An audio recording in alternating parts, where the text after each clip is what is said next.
Sarah, I didn't do that. Yeah. No.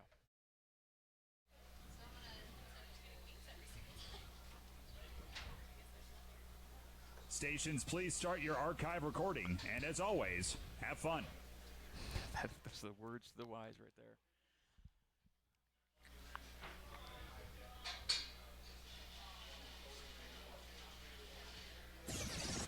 The following is an exclusive presentation of BYU Athletics in association with BYU Broadcasting. BYU Broadcasting.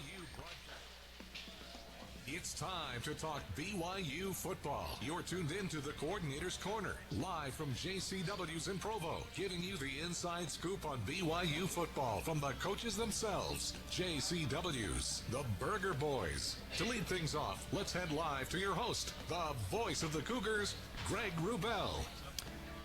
Good afternoon, Cougar Nation. Welcome inside JCW's here in Provo, Utah for another edition of the Coordinator's Corner.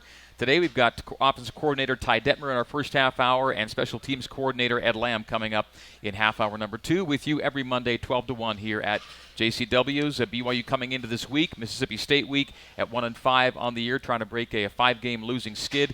Let's get right into it. Coach Detmer, we have to start, I guess as we do the last few weeks, with addressing your QB situation and just where things stand right now as of Monday of game week. Yeah, I think Tanner came out of it pretty well. Not much worse for the wear as far as the ankle goes and things. So he moved around a little bit today, and got some practice time. So I think we're pretty set with him as the starter, and then Joe Critchlow will be getting reps behind that. So and we'll be ready to go. But that's kind of where we're at.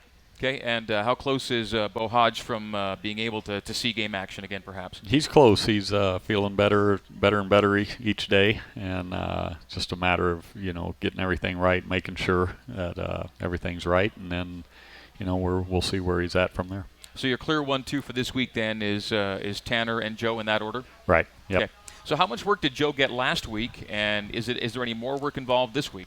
He got quite a bit. With Monday, we weren't sure. Tanner hadn't been cleared, and so he got the majority of it on Monday. Tuesday, about half of it, and then Wednesday, our last real work day for the week, since we had a Friday game, he got a little less, probably a quarter of it. And so, he's got some good work the last couple of weeks, and we'll continue to get some just to make sure. He's got to get enough to where he feels comfortable in case something happens with the ankle again. Was the intent going into Boise State always to get Joe some time in that game? No, we got to the situation at the end where it's 2 minutes and we're 3 scores down, so wanted to get him some work to just get some game time. It's been a long time for him coming off a mission, and wanted to get him in the game and get the juices going, kind of get the that initial game time, playing time reaction out of him, and then just be ready to go in the future. How much goes into a decision when it is a matter of red shirt or no for a guy that hasn't played yet? Yeah, there's a lot of decisions that go into it. First of all, making sure the player's comfortable that he may be playing, and at the same time, what's best for the team. And so, you're trying to do what's best for the player, what's best for the team. And right now, he's the backup and needs to be ready to play. And so we felt it was important to get him in right there at the end and get some of those initial jitters out of the way. And hopefully, that it's not brand new to him if he has to go in the next time. So, that's a tough call all the time. But he's he's a great kid and wants to be in there, wants to be playing. And so I think we all felt comfortable going ahead and putting him in and getting him ready just in case we need him. Didn't see a lot of him, of course, so what did he show you in the few snaps he got on Friday? Yeah, made a couple nice throws. Had to scramble out of there on one, and like to see him keep his eyes down the field a little more. Bushman was wide open coming across, but kind of got fixated on one, which is natural at that point in the game. It's hard to stand around and you're cold, and the last 2 minutes you're thrown in there, and but more than anything, just wanted to see him, go through the process, calling the plays, lining people up, and running the offense. So I think that was important for him. And if it some point he's needed here the rest of the year, he'll be ready. How much better can Tanner's ankle get, do you think, from week to week, playing every week? As long as he doesn't have any setbacks, true setbacks, can he continue to go with it and be your guy the rest of the way on that ankle? Yeah, I think so. I think it'll continue to feel better throughout the week this week and be even, a little more mobile than he was last week. So I think, at some point it'll eventually feel pretty good and we'll be, getting out of the pocket a little bit more and taking off and doing some of those things. So it's not something where the doctors felt like it would really just be a nagging deal the rest of the year if he doesn't re-injure it. Could you throw a percentage number on how ready he was to go, do you think, last Friday? Well, he was ready. He missed a few weeks, so missing that time and that development time, you could tell as the game progressed, kind of hurt him, and a little bit of the rustiness came back and showed. The first drive was perfect. We went right down the field and hit everything, was seeing it, and then as the game progressed, we got a little bit out of that stay in sharp mode and kind of started improvising a little bit and doing some things that weren't characteristic, whether it's trying to make a play, trying to do too much, or just being a little rusty from it. So, mentally he was ready to go. He felt good, and like I said, that first drive was picture perfect, and you want to see that the whole game. Yeah, first drive was very positive, very crisp, and you guys open up scoring a TD on your first possession, usually a good thing for BYU historically. Second drive, you get to a 3rd and 10, and a block in the back takes away a really nice conversion off a screen. I think you ran to Bo Tanner, and that just kind of took you off schedule. It did. We had a couple. We're good penalty-wise in the game. We only had 2, but they negated 2 big plays for us, and that's an opportunity where we get the ball right back, chance to stay on the field and keep a drive alive, and we're close to midfield at that point, I think, after that conversion, and then you're back in 3rd and 20, and it sets you back, and so we got to avoid those types of things. We got to stay on track and stay on course, and it was a questionable call, but it's one where we got to be tighter and sharper and know that all we got to do is get a little piece of that guy and not have to have a full-on block and keep him from making a play. He's already pretty much out of the play at that point. So disappointing, but we got to be able to overcome some of those things. And I talked to the offense, on Saturdays, just told them, we can't sit around and when something bad happens, that's it. That's the game. We got to get back on course and make plays and not hang our head when something bad happens or wait around for something bad to happen. We've got to create some opportunities, and I felt like, as the game progressed, we didn't do that. We just kind of got into a little bit of a shell and never came out of it and just missed some plays that were there and another penalty later and just didn't stay on track. And they're a good football team, but we're hurting ourselves a little bit with some of the penalties and the mistakes that we have. You think Bo could have made that play without what happened on that corner there? Yeah, even if he just gets a hand on him instead of getting a hand and then really trying to get another one on and force him outside, all he's got to do is just kind of get a little piece of him and then pull the hands back and we're okay. So it wasn't a crucial point of the play, but yeah. And it was a little questionable. We see those things against us every week and don't get called. So I don't know. We're playing with other conference officials every week, so we don't always get the calls even when we're at home. You played there. You got set up to a 3rd and 18 after that penalty, and I went back. You have as many 3rd and 18s as you have 3rd and 1s this year. You'd want a lot more 3rd and 1s than 3rd and 18s, obviously, but that's kind of the imbalance you have right now. Yeah, we've set ourselves back with some penalties or sack or a negative play on either 2nd down or 3rd down, and whether we've gotten a conversion and then get a penalty with that, you're not going to win many football games being in 3rd and long. So that's something we got to take care of and be cleaner and we can't put ourselves in those situations because they're hard to convert. BYU does have a nice 3rd and short option. We'll talk about him when we come back with Coach Ty Detmer. This is the Coordinator's Corner from JCW's in Provo. Coach Detmer till 12:30. Coach Lamb coming up at 12:30. We're back after this on BYU Radio, ESPN Radio, and BYU Football Facebook Live. Hey, Dave, could you pour me some of that? Sure, no problem. Okay, that's good. Whoa. What are you doing? That's way too much. Sorry, I'll go grab some paper towels. You shouldn't let Dave fill things up for you. Why? He works at JCW. So? Have you never had JCW's milkshake? No. Oh, then you haven't lived. They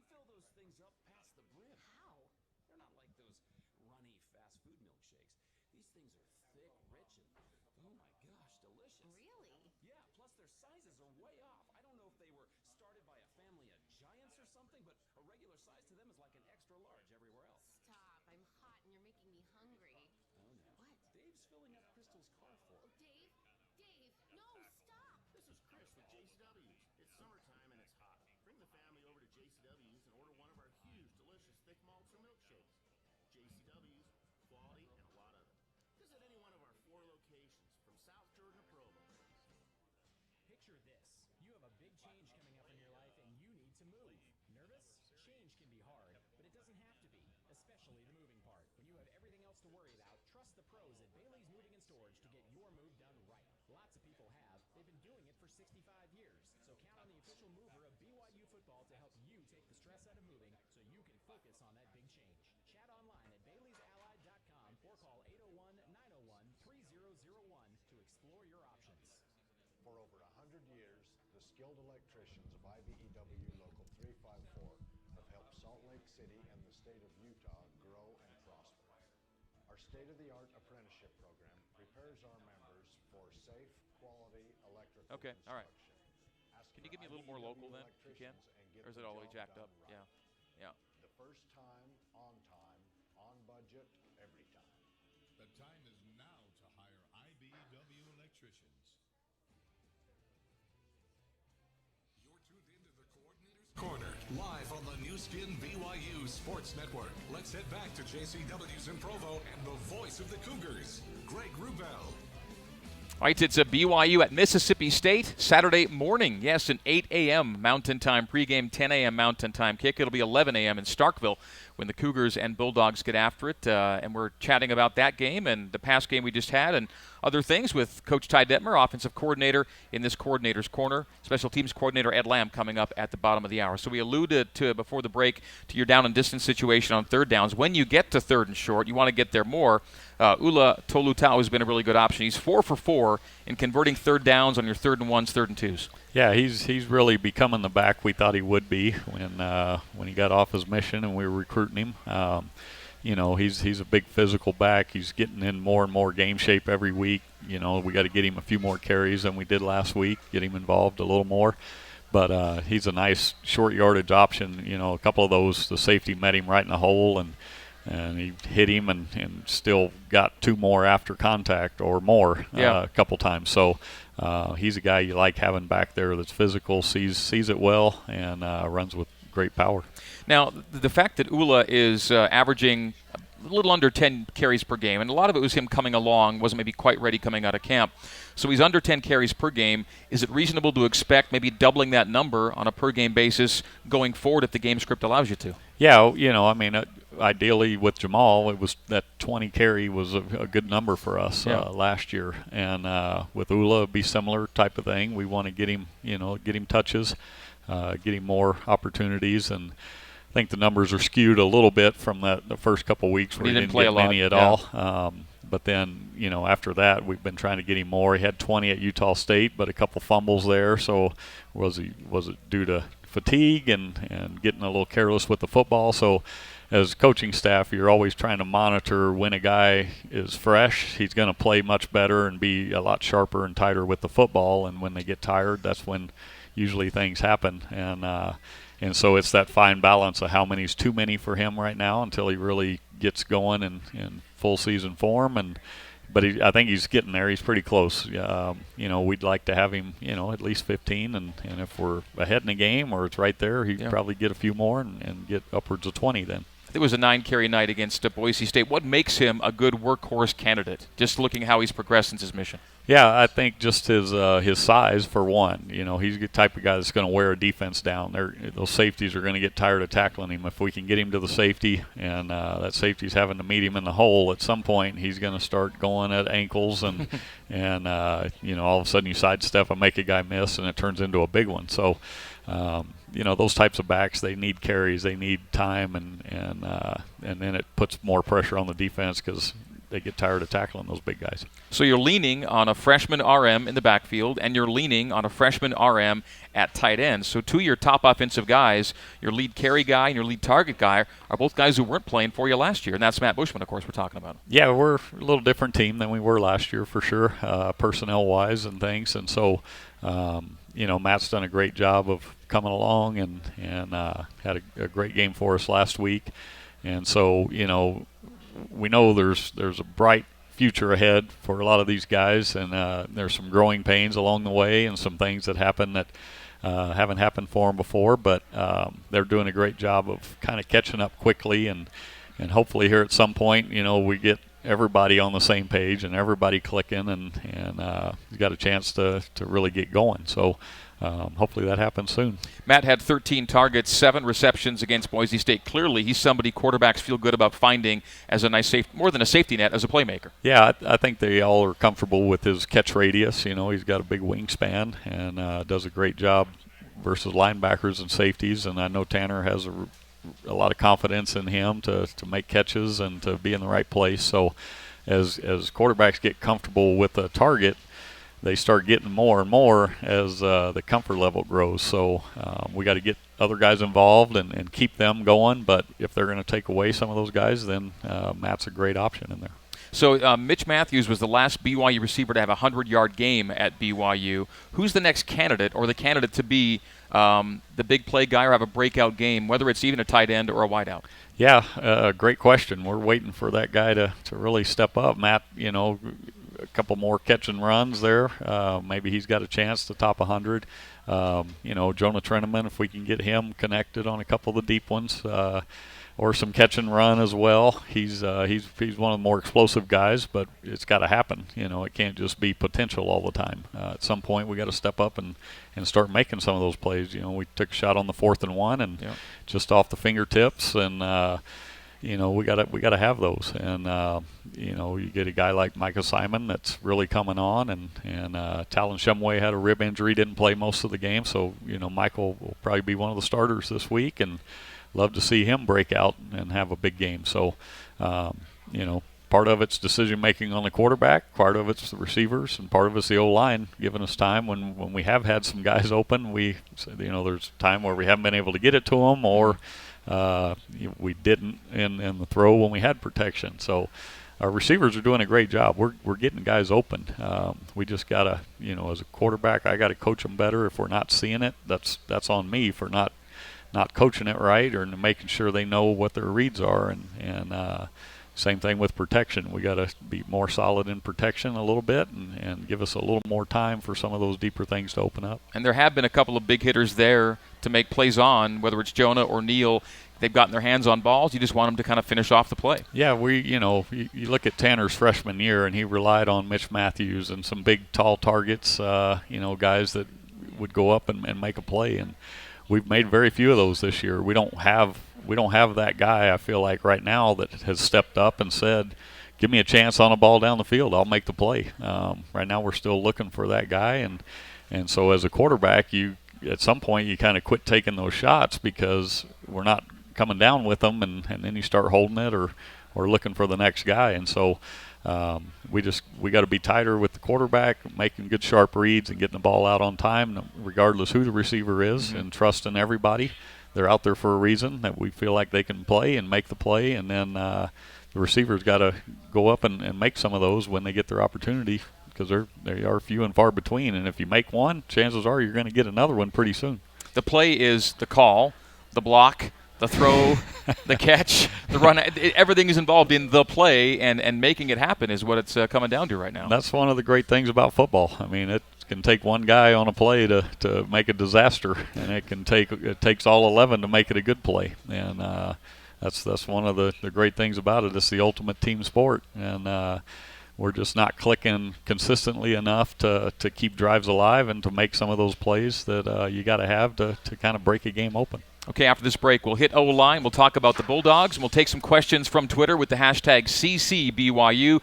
Your questions for Coach Detmer. Next segment, hashtag CCBYU. This is the Coordinator's Corner, live from JCW's in Provo on BYU Radio, ESPN 960, and BYU Football, Facebook Live. Back in a minute. Hi, I'm Ned Siegfried. It's great to see the Cougars Okay, back. thank you. Score a touchdown with a DFCU auto loan. Whether you're purchasing a vehicle or want to refinance the one you have, Deseret First provides a variety of flexible auto financing options. To get pre-approved, apply directly with Deseret First online, over the phone at 801-456-7590, or in a branch. If at the dealer, tell them you want your loan with Deseret First. Deseret First Credit Union, serving the LDS community and the exclusive sponsor of the Deseret First Dual Rivalry Series. OAC, membership and eligibility required. Aloha. Everyone knows it's fast and easy to save thousands when buying or refinancing with Box Home Loans. But did you know they're giving away a free Hawaiian vacation? Enter for a chance to win a free Hawaiian vacation with tickets to watch the Cougars take on Hawaii by simply dialing pound 250 on your cell phone and saying Hawaii Vacation. That's pound 250, then say Hawaii Vacation. Mahalo and go Cougs. No purchase or loan origination necessary to enter or win. Obtaining a loan does not increase your chances of winning. Void where prohibited by law. Terms and conditions apply. See boxhomeloans.com/Hawaii for details. NMLS number 1359687. Picture this. You have a big change coming up in your life and you need to move. Nervous? Change can be hard, but it doesn't have to be, especially the moving part. When you have everything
else to worry about, trust the pros at Bailey's Moving and Storage to get your move done right. Lots of people have. They've been doing it for 65 years. So count on the official mover of BYU football to help you take the stress out of moving so you can focus on that big change.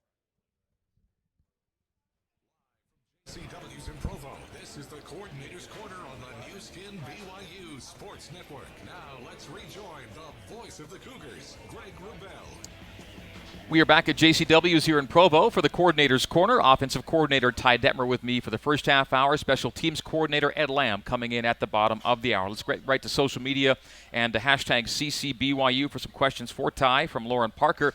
The O-line, he says, has performed well this year. What factors have driven their solid performance? And I think you've started the same five every game this year, haven't you? Yeah, that's a big part of it. Consistency up front where they get to work together. And there's a lot of timing in the run game with those guys up front that kind of, goes unnoticed a little bit, when to come off and when to stay on the double team longer, those kind of things. But having three seniors up there and that core inside, the experience and the leadership that they bring is really a strong suit of our team. And so that helps a ton, having seniors and guys that have been in there and done it, where at other positions we don't have that a lot of right now. So those guys are doing a great job. They battle.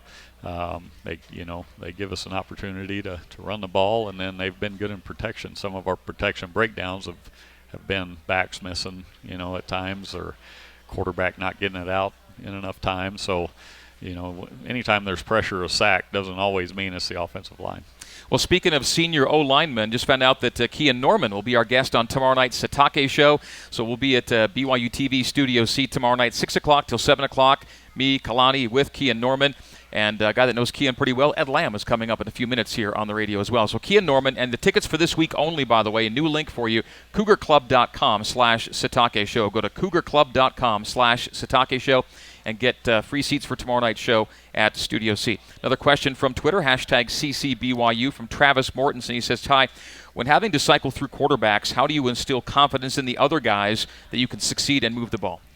Yeah, I think they build that a little bit in the off season or in camp, when guys get an opportunity to come in. But more than anything, it's through that week of practice where they start feeling comfortable and see a guy making throws and know that they know what's going on, I think, more than anything. So try to prepare the quarterback, and as a coordinator, you try to just give them what they can handle. And, if that's the most basic things, then that's what it is. And so, that's not ideal situation, having to play two or three quarterbacks in a season, but it happens. And I think our players trust that whoever's going to be in there will understand what's going on and be able to execute.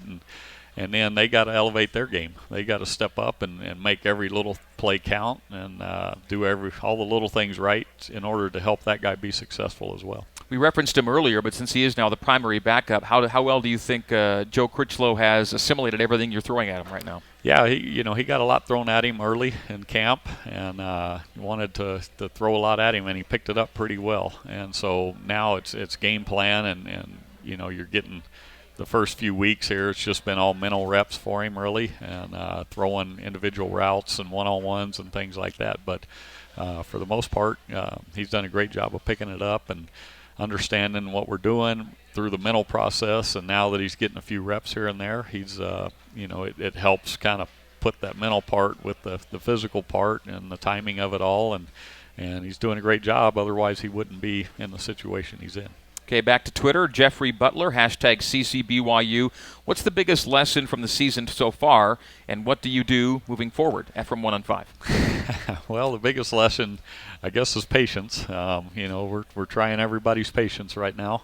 But, at the same time, it's just going to take work. It's going to take reps. It's going to take more effort, more detail, and that's where we're at right now. We need more. We need, more execution, better game planning. We need everything to be better. And we're hopefully going to continue to work and get there, and guys get the little things, and we coach it better, and at some point it's just going to kind of click, and we're going to kind of get going and be consistent. Right now we're not consistent enough to keep drives alive and to get touchdowns from that. So we just need more, and as coaches, be patient with it, but at the same time expect more from our guys too. Okay, final question from Twitter. @AwayCougs asks where your nephew Coy sits in the current quarterback situation here at BYU. Yeah, he's ready to play. He got a little taste of it the other week, and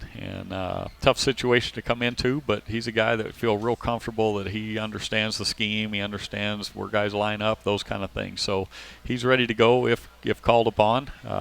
We just feel like, with Joe, there's a little more upside, and he's a guy that, you're trying to get some reps into and develop, and we're real comfortable with Coy knowing everything that's going on, and doesn't need as many reps probably as another guy, which when you got to put him in a game, it's probably not fair to him that he hasn't had a lot of reps, and you just expect him to know it. So, but he's a great kid. He works hard, great teammate, in there coaching guys up for you at times, and does a great job that way. Okay, the cliche is out of the frying pan into the fire, and so you're heading into the fire of SEC country this weekend at Mississippi State, a team you played last year and beat last year here at home. Some thoughts on the Bulldogs and what they show, and maybe how similar they might be to last year's group? Well, they're real similar up front. They're a big physical group. They play hard. They play fast. Typical SEC team. They put it on LSU earlier this year. Have stuck their toe the last couple of weeks against Auburn and Georgia. But a couple pretty good teams. Yeah, they're pretty good too. So we know we're catching them off a bye. I'm sure they got their feelings hurt, and you got Boise off a bye. They remember last year. Yeah, we seem to catch people off bye weeks.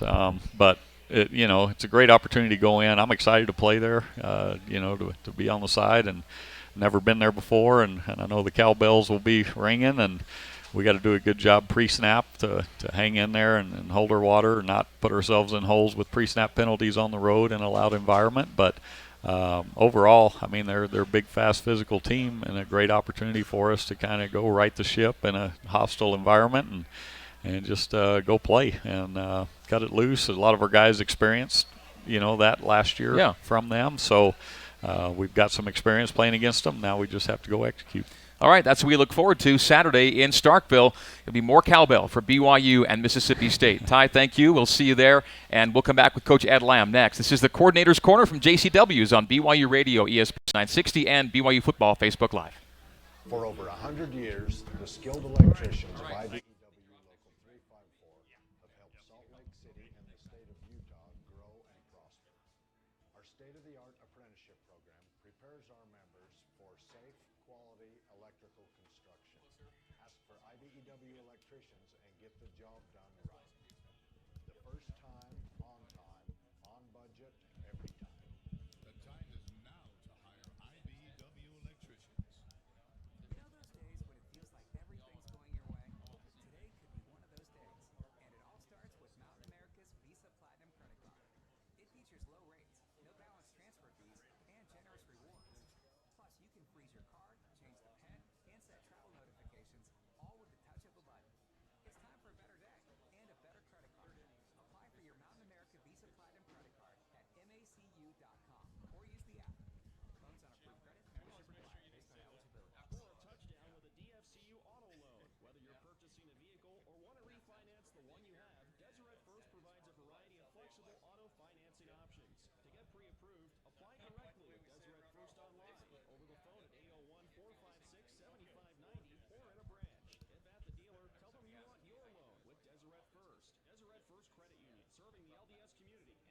exclusive sponsor of the Deseret First Dual Rivalry Series. OAC, membership and eligibility required. Aloha. Everyone knows it's fast and easy to save thousands when buying or refinancing with Box Home Loans. But did you know they're giving away a free Hawaiian vacation? Enter for a chance to win a free Hawaiian vacation with tickets to watch the Cougars take on Hawaii by simply dialing pound 250 on your cell phone and saying Hawaii Vacation. That's pound 250, then say Hawaii Vacation. Mahalo and go Cougs. No purchase or loan origination necessary to enter or win. Obtaining a loan does not increase your chances of winning. Void where prohibited by law. Terms and conditions apply. See boxhomeloans.com/Hawaii for details. Yep. How's it? Good. You're tuned into the Coordinators Corner, live on the new skin BYU Sports Network. Let's head back to JCW's in Provo and the voice of the Cougars, Greg Wrubell. Switching gears, switching coaches here on the Coordinators Corner. Second half hour of the program here. Good to have you along with us, Cougar Nation. Our thanks to Coach Ty Detmer, BYU's offensive coordinator in our first half hour. Second half hour belongs to special teams coordinator, safeties coach, and assistant head coach Ed Lamb. Coach Lamb with us here at JCW's. And special teams, safeties are primary areas of responsibility, but we're going to talk quarterbacks because you have a connection to the new number 2 at BYU. The backup, Joe Critchlow, is somebody you know fairly well. Could you give us the background between you and Joe? Sure. Yeah. Well, I came to summer camp every year when I was at Southern Utah. I came to summer camp, BYU's camp, looking for guys who maybe just were off the radar for BYU, but BYU's summer football camp has hundreds of guys from all over the country that are LDS looking to come to the West. A lot of East Coast guys, Southern guys that are looking to come to the West where schools might understand their mission plans a little more, et cetera.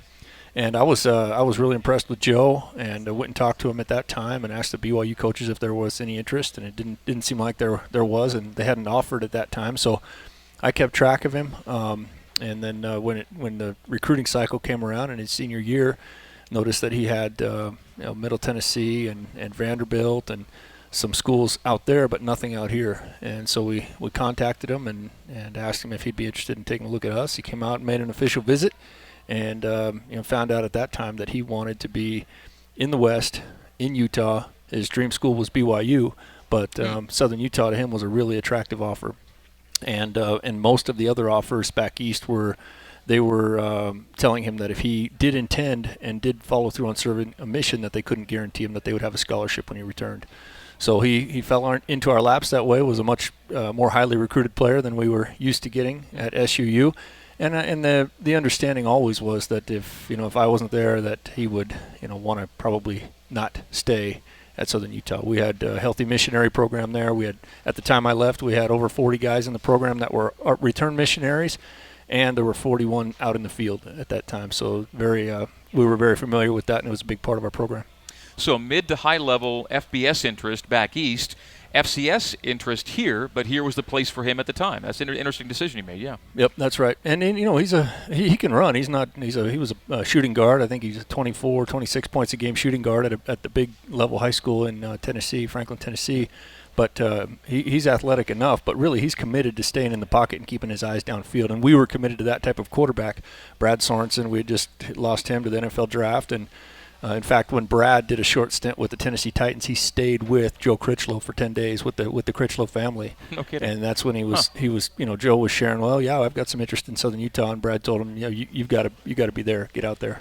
Great story. And Joe, into this season, well, first of all, what kind of quarterback did you think BYU was getting when you found out he'd be with you guys here after mission, post mission? Well, he's exactly what I expected. I mean, I look for a very specific type of skill set for quarterbacks because of the offense that we had been doing at Southern Utah, and it's not exactly what we do here at BYU, but I knew he would fit in Ty's plans as a guy who could learn to stand in the pocket, keep his eyes downfield, and deliver drop-back passes, and that's what he does really well. He's got tremendous leadership capability. Right now, he's still young. He's still learning things. I was here listening to the last part of Ty's show, and I think Ty's assessment is spot on with Joe's still learning and just the confidence that comes through repetitions. The Beatles said you've got to practice a song 1,000 times before you try to record it. And I think 1,000 reps that's not out of the question for a guy. If you do a play 7 to 10 times a day, that's 300 times in training camp, and that's just your freshman year. So he's accelerated in his pace because of our quarterback situation, and he's stepping up to the challenge as best he can right now. The initial quarterback situation would have seen him redshirt this year. How involved were you in the decision to go with him as a player and take the redshirt off this past week? We make personnel decisions as an entire staff in that everybody is there, and I think we want to have a staff dynamic where anybody can speak up, and yet that it's really always going to come down to what the head coach believes in, and then the position coach and the coordinator. So a tie in both cases there, and in most of the ones like with Joe in particular, I've got to keep my bias out of it, and that we all have some situations where we recruited a specific guy. Every guy on our team was recruited by a specific guy, and one of us sat in the living room of that player, et cetera. And in some cases, we're coaching our sons and things like that. And we've got to kind of stay out of those conversations. But that said, when he came in, were you pleased with what you saw and what you think you'll see moving forward from him? The biggest thing that I saw, I on a daily basis, I'm not in the offensive staff room talking about practice, but I do watch the offensive film every day in practice. It's part of my job to visit with Kalani, or if Ty on a very rare occasion, or one of the offensive coaches might ask me about something. So I always make a point to watch it, not as detailed as I would watch the defensive practice film. But what I'm getting at is that the difference between Joe from the first practice of last week to the second practice of last week was night and day. So how quickly he picked that up, that pace, that's what kind of pace we're going to need for him to be a legitimate and viable backup. You're not asking him to come in and be the starter right now. Tanner's the guy, and as long as Tanner's health allows, he's going to be that guy, you'd think. That's and right. Joe has to be ready. That's right. Yeah, that's how it sits right now, and coaches have to make tough decisions there at every position on the field. We don't talk about all of them in this much depth, but that's always the case. There's a starter, and you go with that starter and commit to him until there's a reason not to. All right, let's look at some broad defensive numbers here. I'm going to give you some BYU defensive performances to this part of the season. Defense ranks 26th in red zone touchdown percentage allowed, 44th in yards per play allowed, 47th in red zone scoring percentage overall allowed, 48th in rush yards per carry allowed, and right around the middle in points per game at 26, which is a manageable number. I throw those things at you, and those are things to be happy about defensively. Agreed? Yes, yeah, particularly a few years ago when the tempo offense started to come into play. I think defensive coaches started to spend a lot less time setting our goals. We like to talk goals with the players because it's a good indication of where we're at and what we need to work on. And we stopped setting goals in terms of points or yards per game, and it became more about per play or per possession. Right. And so those stats that you mentioned, I know that you like to study stats, and I think your eyes are in the right place on those. We can't always dictate how many plays that we are out on the field. That's why it's a team game. Our offense, our special teams has something to say about how often the defense is out on the field. But we can control how we play on every snap and how we play on every possession. And I think right now there's a ton of room to improve on defense. When we talk about the record that we have and the disappointment on our team right now, there's nobody that's not culpable. But there are some things to build on, and some of those stats you mentioned are some of those things to build on. BYU's been in a negative turnover margin situation this year, very different from last year, in that the defense sees a lot of shorter fields to defend. And again, it happened against Boise, and I think Boise scored maybe 3 points off of turnovers in the entire game. And so, again, you have to take some measure of pride in the fact that when it's time to get back on the field, even a short field, we've got a job to do. That's right. Yeah, that's an important part of playing defense and being ready at all times. We kind of like a fireman's mentality. When when the fire is there, you got to go out and you got to fight fire. And when there's time to make adjustments on the sideline and to rest, then you try to do that. But you be ready at all times. All right, we'll take a break. We'll come back with Coach Ed Lamb. If you'd like to ask Ed a question, just use the hashtag CCBYU. It could be quarterback, special teams, safeties, whatever you want to throw at Ed, we'll take a look at it. Hashtag CCBYU, CC for Coordinator's Corner. This is the Coordinator's Corner. We're live at JCW's in Provo. We're on BYU Radio, ESPN 960, and BYU Football Facebook Live. Back in a bit. Picture this. You have a big change coming up in your life, and you need to move. Nervous? Change can be hard, but it doesn't have to be, especially the moving part. When you have everything else to worry about, trust the pros at Bailey's Moving and Storage to get your move done right. Lots of people have. They've been doing it for 65 years. So count on the official mover of BYU football to help you take the stress out of moving so you can focus on that big change. Chat online at Bailey'sAllied.com or call 801-901-3001 to explore your options. Score a touchdown with a DFCU auto loan. Whether you're purchasing a vehicle or want to refinance the one you have, Deseret First provides a variety of flexible auto financing options. To get pre-approved, apply directly with Deseret First online, over the phone at 801-456-7590, or in a branch. If at the dealer, tell them you want your loan with Deseret First. Deseret First Dual Rivalry Series. OAC membership and eligibility required. Hey, Dave, could you pour me some of that? Sure, no problem. Okay, that's good. Whoa, whoa, whoa, whoa! What are you doing? That's way too much. Sorry, I'll go grab some paper towels. You shouldn't let Dave fill things up for you. Why? He works at JCW's. So? Have you never had a JCW's milkshake? No. Oh, then you haven't lived. They fill those things up past the brim. How? They're not like those runny fast food milkshakes. These things are thick, rich, and oh my gosh, delicious. Really? Yeah, plus their sizes are way off. I don't know if they were started by a family of giants or something, but a regular size to them is like an extra large everywhere else. Stop. I'm hot and you're making me hungry. What? Dave's filling up Crystal's car for Oh, her. Dave? Dave! No, stop! This is Chris with JCW's. It's summertime and it's hot. Bring the family over to JCW's and order one of our huge, delicious thick malts or milkshakes. JCW's, quality, and a lot of it. Visit any one of our 4 locations from South Jordan to Provo. Live from JCW's in Provo, this is the Coordinator's Corner on the new skin BYU Sports Network. Now let's rejoin the voice of the Cougars, Greg Wrubell. All right, Coordinator's Corner continues from JCW's in Provo. We're with you every Monday from 12 to 1 with 2 of BYU's 3 coordinators. This week it's offense and special teams. Coach Ty Detmer was with us in the first half hour. Coach Ed Lamb with us now in half hour number 2. Talk about average starting field position for a bit. In the 5 losses BYU's had here in a row, the average is minus 13.6 yards per game in field position, average starting field position. That's not a sustainable number, as you know. Even being minus 3 or 4 yards could be a big number, and you're at around minus 14. It's an overarching problem because it affects, or it's impacted by so many different areas of performance. But how can BYU kind of flip that thing back to a more manageable spot? Well, I have a big piece of that responsibility. When special teams, when the kicking game is really on fire, then several of those yards can be taken off. A good punt versus a poor punt, or a great punt versus a good punt can be a difference of 8 to 10 yards. And the same in the return games, punt returns, kickoff returns, kickoff coverage, and last game in particular, where we were really poor in the effectiveness of our kicking game.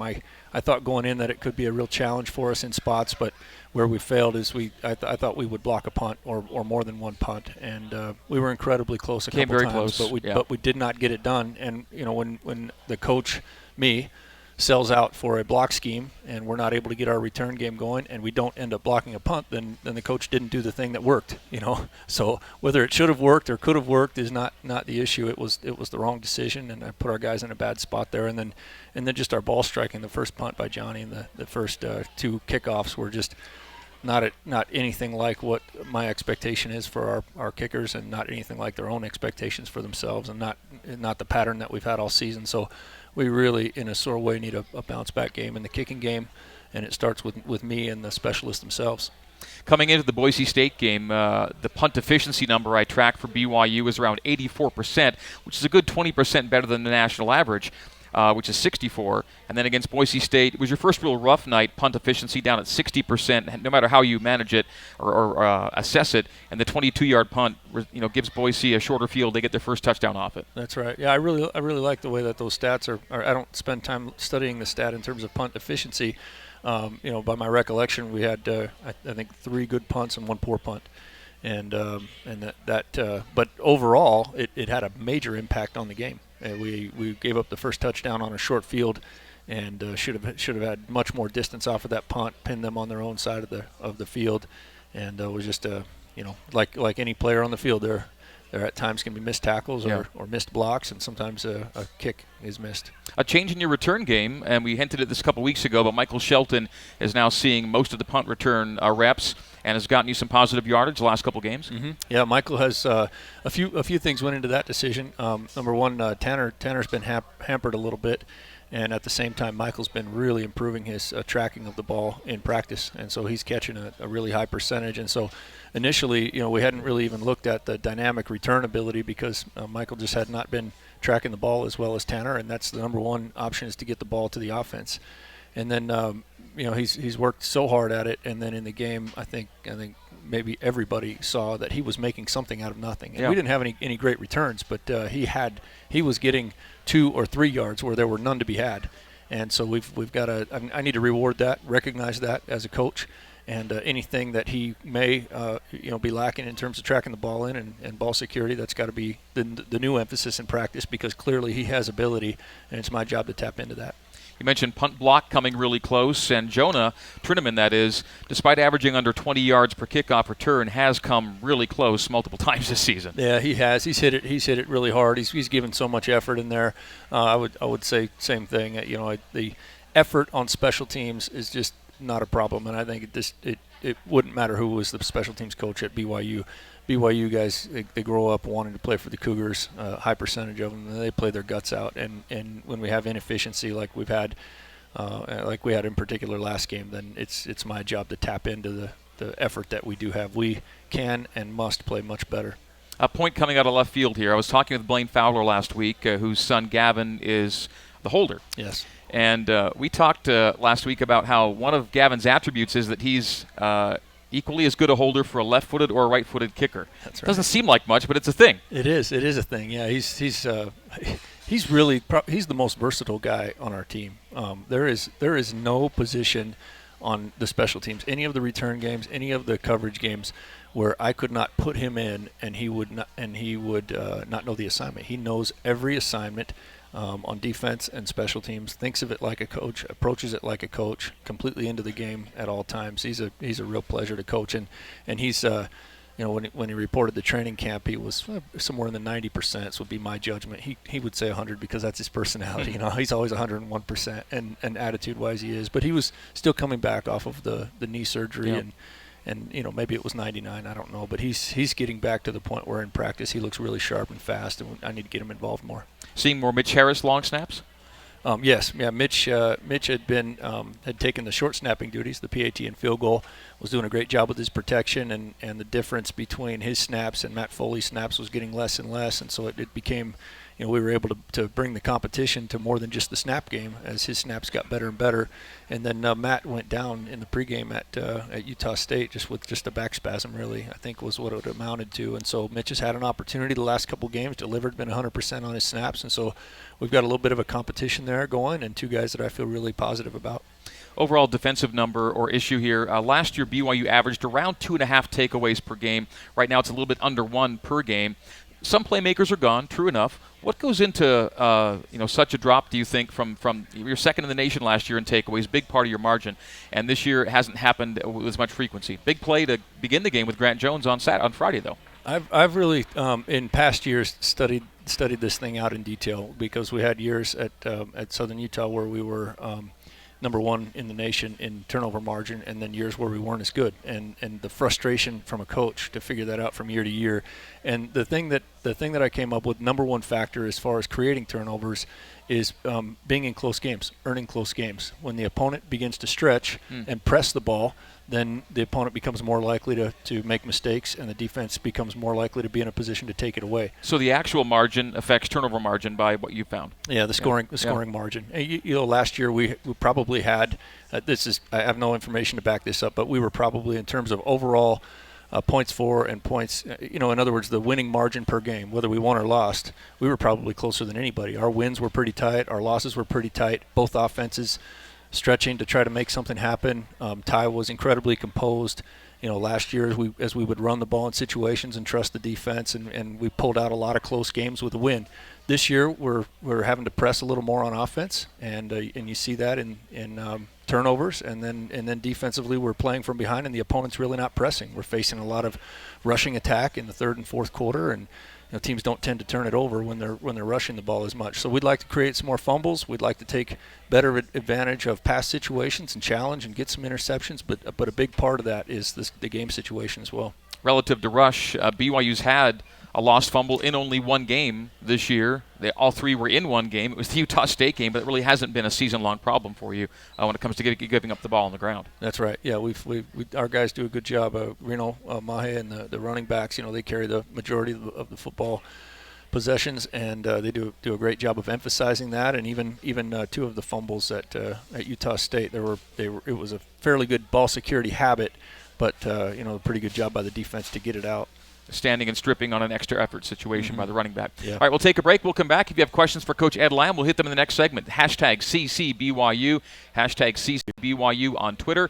And, that's how you get to us every week on this show from 12 to 1 here at JCW's. Coach Lamb back with us after this here on ESPN 960, BYU Radio, and BYU Football Facebook Live.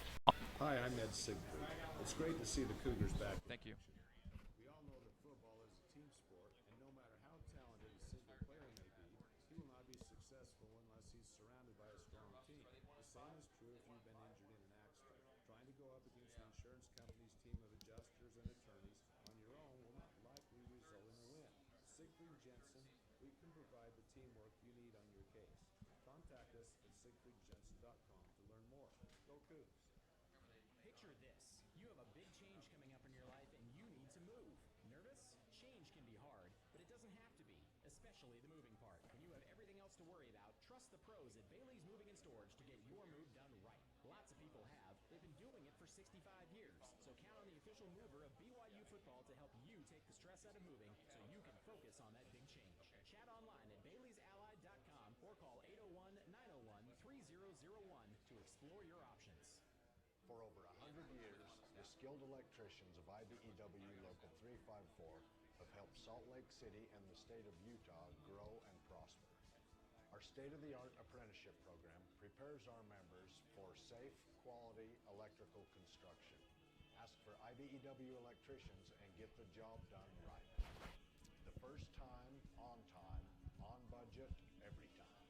The time is now to hire IBEW electricians. You know those days when it feels like everything's going your way? Today could be one of those days. And it all starts with Mountain America's Visa Platinum credit card. It features low rates, no balance transfer fees, and generous rewards. Plus, you can freeze your card, change the PIN, and set travel notifications, all with the touch of a button. It's time for a better day and a better credit card. Okay. Apply for your Mountain America Visa Platinum credit card at macu.com or use the app. Loans on approved credit, membership required based on eligibility. You're tuned into the Coordinator's Corner, live on the new skin BYU Sports Network. Let's head back to JCW's in Provo and the voice of the Cougars, Greg Wrubell.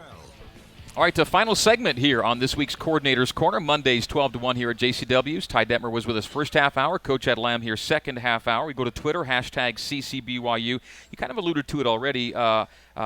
The question from at Chaplain Schumann is, at Coach Lamb, what are the special teams working on to help win the field position battle? I think it's fundamental football. It's blocking and tackling. It's our kickoff game.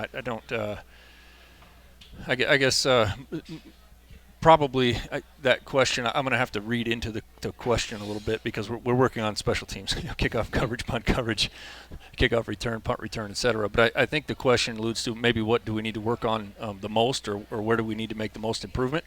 I think we need to make the most improvement in our kickoff return game and our punt return game.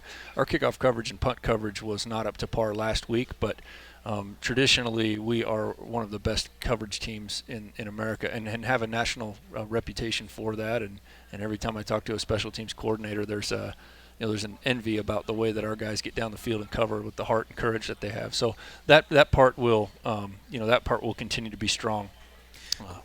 Okay, it's the return game that we need to work on. Question from at Golf Lover 1000.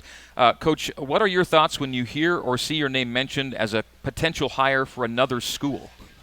Oh, there's always a little bit of humor there, as I read it, because those are things. There's nothing behind it. This is not a business where we fill out applications or apply for jobs or anything like that. And certainly, to my knowledge, it's probably a UTEP is the one that I've heard. They don't have an athletic director, or the current athletic director that they have is not going to hire anybody. I unequivocally have not been contacted by anybody there, and I don't know where that stuff comes from. So there's that piece that's kind of like, oh, that's funny, and then there's the other piece where I'm honored that anybody, whether it's a media member or a fan somewhere, would think that I'm worthy of that position and could be capable of doing that job well.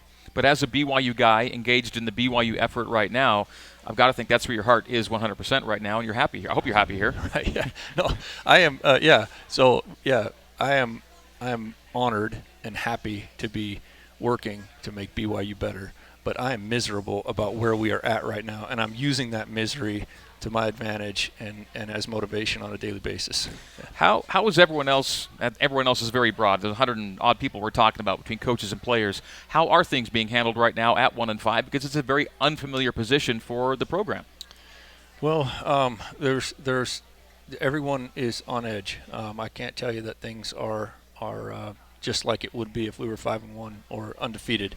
As coaches, we have to be on high alert for players who don't have the mental toughness to fight through situations like this, and so we are actively doing that. We are increasing our expectations of accountability in all areas of the program. Things like how clean the locker room is and how we hustle from drill to drill. Those things are, in my experience, much more important to keeping a team motivated to play week to week than schemes, plays, things like that. I don't think there's ever been a loss that me or the coaches I've worked with or anybody came out of where we said, gosh, we should have ran more trick plays or we should have been more creative with our blitzes or something like that. It's usually after a loss you think, man, we should have stuck with our base stuff a little more maybe, and man, I wish I'd have done a better job of motivating the players or holding them accountable or getting them to play harder or more well. Those are the things that we need to continue to work on. Those are the things we are working on. Okay, Mississippi State this Saturday in Starkville. Throw game's not great right now by the numbers. Run game, though, very, very strong, and you'd expect that from SEC line talent generally. Absolutely, yeah. They're big and fast and strong all over the field, offense, defense, kicking game. Their offense is very capable of running the ball. The quarterback is a big part of that. If he is left any space at all, he eats up yards in a hurry and gets Nick vertical. Fitzgerald. Nick Fitzgerald, fantastic player, and was really, he was on point with his passing game last year. He looked off some of our coverages. They were very well prepared. We had to go to a little an adjustment there in the second half with our pass coverages, and I think we got much better and kind of found where our sweet spot was against that opponent. But it'll be a different battle this year, and we'll have to go in with all of our weapons and be ready to make adjustments as necessary. Is it okay to say that bowl eligibility is a good finish line to be shooting for right now? Or is it too distant when you're just trying to get better for the next game to say that's something we can shoot for by the end of the year? I think the context of that question is just how I would answer it. If the context of the question is, us as coaches or you and I here, absolutely, yeah, we must have a long-term goal. But with our players, the goal has to be such more immediate and attainable, like winning this week, and more particularly making blocks, making tackles, making the adjustments that we need to make for this particular opponent. That's so much more important, I think, from an overall standpoint. I think Coach Satake does a good job each week of kind of lining up with the team where we're at overall and where we can get to, and then it's kind of like, hey, let's simply state that and let's move on to the business at hand, which is beating Mississippi State. We can simply state the combined record of your remaining opponents is 12-28. That's not meant to give some sort of bailout as everything's going to be great now because some of these lesser teams are still on the schedule. How do you view what you've got in front of you here between now and the end of November? I feel like if we play like we have in some of our games the last few weeks, there is no opponent that can't beat us. And I think that's really important for our players to recognize that we have to play well. And when we play well, there's no opponent that we can't beat. And when we don't play well, there's no opponent that can't beat us. All right, that's Coach Ed Lamb, the summation for the week and what we should look forward to. And we look forward to Starkville on Saturday. It'll be an 8 a.m. Mountain Time pregame and a 10 a.m. Mountain Time kick. It'll be 11 a.m. local time in Starkville, but a morning start for BYU and Mississippi State. Our thanks to Coach Ty Detmer for joining us in the first half hour, Coach Ed Lamb for half hour number 2. Our thanks to BYU Radio, ESPN 960, and the good folks here at JCW's. We'll see you next Monday, 12 to 1, for more Coordinator's Corner on ESPN 960, BYU Radio, and BYU Football Facebook Live. All right.